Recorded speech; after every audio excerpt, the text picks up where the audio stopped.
साथियों नमस्कार, कैसे हैं आप सब लोग। मज़ामा केम छो कसा आहेस। आज एक इम्पॉर्टेंट फैसला जो है पढ़ने वाले हैं हम एमपी हाई कोर्ट का। इस मामले में क्या हुआ कि एक एफआईआर जो है दर्ज हुआ और सेक्शंस थे एफआईआर के धारा 7, धारा 13 सब clause 1 sub clause D PC act, धारा 13 सब क्लॉज 2 पीसी एक्ट और इसके अलावा धारा 420, 467, 468, 471, 474, 120 भी आईपीसी को जोड़ दिया गया। कहना यह था प्रोसिक्यूशन का कि जो कंसेंट फार्मर्स थे उनकी लैंड थी, उनको एक्वायर करने के लिए प्रोसीडिंग्स जो है इनिशिएट की गई। जब कभी भी लैंड जो है एक्वायर होगी, हम सब जानते हैं कि सरकार जो है वो देगी मुआवजा, और मुआवजा होना चाहिए एडिक्वेट एंड रीजनेबल। उसके बाद ये मुआवजा होना चाहिए डिस्ट्रीब्यूट, जिसके लिए लैंड एक्विजिशन ऑफिसर जो है प्रोसीडिंग्स कॉन्टेक्ट करता है। तो इनका कहना यह था कि मुआवजे के अमाउंट को बढ़वाने के लिए जो कंस्टेंट आरोपी गण थे उन्होंने कॉन्स्पिरेसी करी, जिसके तहत जो विक्टिम्स थे मीन्स जिनकी लैंड थी उनको मूर्ख बनाया गया और उनसे जो है पावर ऑफ अटॉर्नी साइन कराई गई और उसका यूज़ करते हुए जो मुआवजा है उसको प्राप्त किया गया और कुछ ही हिस्सा उस मुआवजे का दिया गया। जो इन्हेंस्ड अमाउंट था उसको नहीं दिया गया। चूँकि अमाउंट को भी गलत तरीके से इन्हेंस किया गया, तो जो ऑफिशियल्स थे उन्होंने अपने ऑफिशियल ड्यूटी का और फंक्शंस का मिसयूज़ किया और अनड्यू बेनिफिट जो है आरोपी गण को पहुंचाया। और इस पूरे सिनेरियो में लॉस हुआ सिर्फ गवर्नमेंट को और उन इनोसेंट व्यक्तियों को जिनकी लैंड थी। अल्टीमेटली एफआईआर हुई, आरोपी गण जो है चार्जशीट हुए। इन द मीनवाइल जो है जो कंसेंट कोर्ट है उसने कुछ आरोपियों को तो कन्विक्ट कर दिया और कुछ को जो है एक्विट कर दिया। मामला जो है फिर हाई कोर्ट में गया। तो कुल मिला के यहाँ पर दो अपील थी। एक तो अपील थी बाय स्टेट कि जिनको एक्विटल किया है उन्हें कन्विक्ट किया जाए, और एक अपील थी बाय द अक्यूज पर्सन्स जो कि कन्विक्ट हुए। उनका कहना यह था कि कन्विक्शन गलत है और हमें रूल ऑफ पैरिटी का लाभ भी नहीं दिया गया। सबसे पहले सीक्वेंस पर जो है आर्ग्यू हुआ। एक बात ध्यान रखिएगा कि जब भी हम लोग आर्ग्यू करते हैं हम लोग सीक्वेंस को भूल जाते हैं। सीक्वेंस में हमें काम करना होगा। इनका कहना यह था कि इस केस में जो प्रोसीडिंग्स थी to bring criminal law into motion, वो इस प्रकार इनिशिएट हुई कि एक सूचना मिलती है लोकायुक्त को कि अनफेयर तरीके से जो कंपनसेशन था उनको आरोपी गण ने प्राप्त करके आपस में जो है बांट लिया। इन्होंने क्या किया कि मौके पर जाकर जो फार्मर्स थे जिनकी लैंड थी उनके स्टेटमेंट जो है रिकॉर्ड कर लिए। उनका कहना था कि हमको मुआवजा मिला ही नहीं, और इस प्रकार मुआवजा जो है गलत तरीके से प्राप्त किया गया। और इस पूरे खेल में ब्रोकर्स और जो ऑफिसर्स से गवर्नमेंट के मिले हुए थे, अल्टीमेटली फॉल्स क्लेम तैयार हुआ। अमाउंट भी जो है उठा लिया गया, पर अमाउंट जो है जो कंसर्न बेनिफिशियरी थे उनको प्राप्त नहीं हुआ, और उस अमाउंट को जो है विड्रॉ भी कर लिया गया, जिस कारण से आरोपी गण जो है वो चार्जशीट हुए। तो प्राइम अटैक यह था आरोपी गण का जो कि ऑफिसर्स थे कि इस केस में कोई भी प्रोसिक्यूशन सैंक्शन जो है प्राप्त नहीं की गई है। जैसे कि हम जानते हैं कि धारा 19 पीसी एक्ट में प्रोसिक्यूशन सैंक्शन जो है साइन क्वा नॉन है यदि अगर ऑफेंस जो है कंसर्न है विद सेक्शन 7, 11, 13 एंड 15। यहाँ पर जो आरोपी गण है उन्हें किया गया है प्रोसिक्यूट एज पर सेक्शन 7, 13 सब clause 1 sub clause D of PC act, and that's why there is a need of the proper sanction by the sanction authority who is competent to remove the public servant from the charge।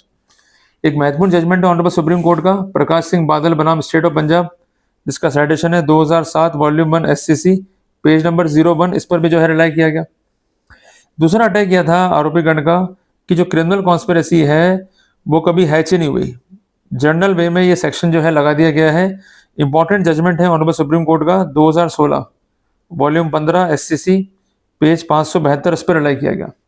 कहना यह था कि criminal conspiracy कैसे picture में आएगी, when accused agreed to do और cause to be done an act that is illegal और done it by illegal mean. Apart from that there is some overhead done by the person in pursuance of an agreement. कुल मिला के एक agreement है आरोपीगण के बीच में, ये हम कह सकते हैं इन जनरल वे। एग्रीमेंट से हमारा तात्पर्य क्या है कि कोई पॉइंट है जिसपे जो कंसर्न पार्टीज हैं वो एग्री हैं, क्लियर है कि कौन ये काम करेगा और जो बेनिफिट्स होगा इस काम से वो सब में जो है बढ़ जाएगा। इस तरह का म्यूचुअल अंडरस्टैंडिंग है आपस में।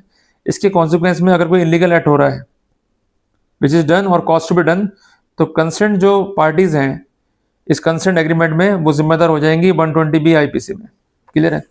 और अभी जो वर्तमान कानून है BNS, उसमें जो सेक्शन है क्रिमिनल कॉन्स्पिरेसी का वो है धारा 61 सब क्लॉज 2। चीटिंग के लिए यह आवश्यक है, कहना यह था आरोपी गण का कि the accused person has acted dishonestly और फ्रॉडुलेंटली, जिससे क्या हुआ, इनको तो रॉन्गफुल गेन हुआ और जो बेनिफिशियरीज थे उनको रॉन्गफुल लॉस हो गया, जो कि नहीं होना चाहिए था। इस केस में कोई फार्मर जो है एग्जामिन नहीं हुआ है, और जो लोग एग्जामिन हुए हैं जिनका कहना यह था कि साइन तो फार्मर्स के हैं पर ये साइन जो है धोखे से लिए गए। कहना यह था उनका कि हमको बेवकूफ़ बनाया गया कि आपको देंगे जॉब और आपको देंगे एक्सेस कंपनसेशन, पर दोनों ही नहीं मिले। तो ऐसे सिनेरियो में फॉर्जरी क्या हुई, रॉन्गफुल लॉस क्या हुआ, इसको सस्टेन करने के लिए जो फार्मर्स थे वो एग्जामिन नहीं हुए, तो चेन एविडेंस जो है यहाँ पर होगी मिसिंग। ये प्राइम अटैक था डिफेंस का। इनका कहना यह था कि नो एविडेंस केस है, जिस कारण से कुछ आरोपियों को बरी कर दिया गया, और रूल ऑफ पैरिटी का बेनिफिट जो है उन आरोपियों को मिलना चाहिए था जो कि कन्विक्टेड हुए हैं, पर उसके बावजूद भी उन्हें बेनिफिट नहीं दिया गया, जो कि अगेंस्ट है from the basic principle of criminal jurisprudence.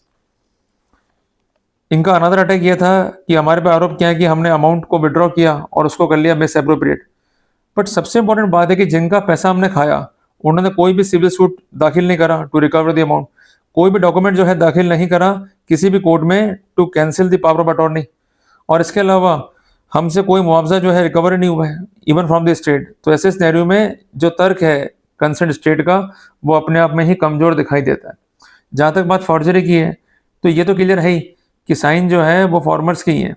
अगर साइन ये मान भी ले कि हमने किए हैं या हमने डॉक्यूमेंट फॉर्ज किया है, तो ऐसे सिनेरियो में कोई एक्सपर्ट की रिपोर्ट नहीं है टू सपोर्ट द सेट कॉन्टेंशन।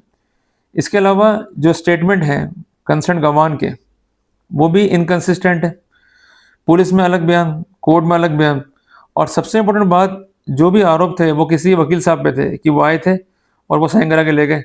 तो ना तो हमने साइन कराए, ना डॉक्यूमेंट का जो है हमने मिसयूज़ किया, तो वो एडवोकेट कौन थे वो ट्रैक नहीं हुए और ना ही वो आइडेंटिफाई हुए। तो ऐसे सिनेरियो में चेन एविडेंस जो है मिसिंग थी, और जो स्टेटमेंट थे गवान के वो टोटली इनकन्सिस्टेंट थे।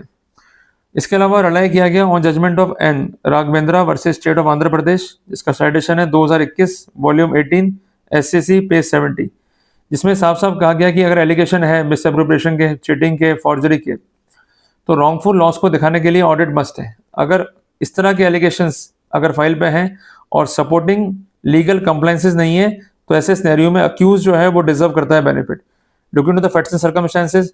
जो अक्यूज कन्विक्टेड थे कोर्ट ने उनको तो कर दिया एक्विट, और जो अक्यूज ऑलरेडी एक्विटेड थे उनका एक्विटल कर दिया अपील। तो अगर आप भी इस तरह की समस्या में हैं तो आप ये महत्वपूर्ण जजमेंट जो है उस पर रिलाई कर सकते हैं और अपना एक्विटल सिक्योर कर सकते हैं। तो नटशेल में हम ये बात कह सकते हैं कि हमें इस जजमेंट से सीखने को मिली है 3 महत्वपूर्ण बातें। सबसे पहली बात, अगर आपका प्रोसिक्यूशन है धारा 7, धारा 11, धारा 13, धारा 15 पीसी एक्ट में, तो प्रोसिक्यूशन का सैंक्शन चाहिए धारा 19 पीसी एक्ट के हिसाब से। ये कौन देगा? Authority who is competent to remove you from charge. In addition to this, अगर चार्ज है चीटिंग का, फॉर्जरी का, गबन का, तो वहां पर ऑडिट मस्ट है as per judgment of honourable supreme court N Raghavendra versus state of Andhra Pradesh, जिसका साइटेशन है 2021 वॉल्यूम 18 SCC पेज 70। और इसके अलावा अगर बात है फॉर्जरी की, तो वहां पर एक्सपर्ट की एविडेंस होना आवश्यक है। अगर एक्सपर्ट की एविडेंस नहीं है तो ऐसे सिनेरियो में केस जो है वीक पड़ जाता है। तो आपको चेन को देखना है और उसके सपोर्ट में एविडेंसेस क्या है उसको देखना है, और उसके अलावा लीगल कंप्लाइंसेस क्या है। अगर सांचा सही फिट नहीं हुआ प्रोसिक्यूशन का, तो वहां पर अक्यूज जो है बेनिफिट ले सकता है। जल्दी मिलेंगे एक नए टॉपिक के साथ। टिल देन, जय हिंद, जय भारत।